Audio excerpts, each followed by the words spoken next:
He says that it somehow targets vulnerable people, including children, for inhumane treatment. Yeah, you know what's inhumane? What's inhumane is perpetuating a system that incentivizes the kidnapping, the renting, the borrowing, the leasing, the recycling of children for the purpose of creating a ruse by which adults can avoid detection, sometimes sending the same kids back through the system over and over and over again as if they were poker chips or something like that. Look, children are not props. Children certainly are not there as currency to facilitate illegal immigration.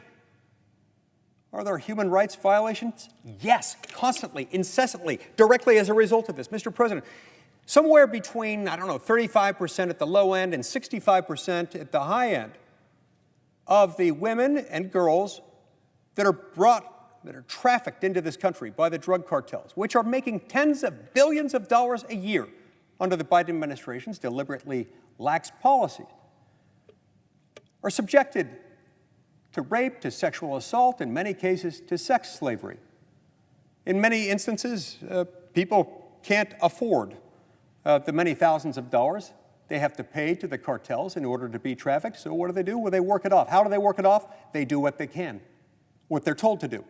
And in many circumstances, we know exactly what that means. So don't talk to me about this being an inhumane bill. This is a bill that would stop the inhumanity. This is a bill that would tighten the restrictions so that this doesn't happen anymore, so that kids aren't recycled, so that they're not kidnapped, sold, borrowed, rented, and recycled as props to facilitate illegal immigration. Anyone who suggests that this is humane isn't looking at the reality of the circumstances and at the lives lost, even before you get to the Americans whose lives have been ended or have ended in tragedy or met with tragedy unnecessarily by people who should never have been in this country to begin with, and then carry out crimes, some too heinous to name, to describe on the Senate floor.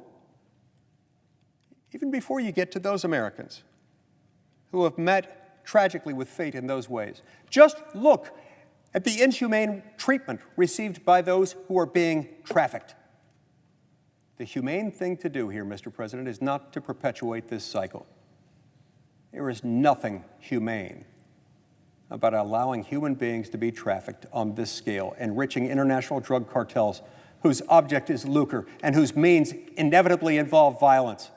Shame on all of us if we don't do this. Shame on the Senate not being willing. Shame on the Senate Democrats not being willing today even to consider a bill that would bring that to an end.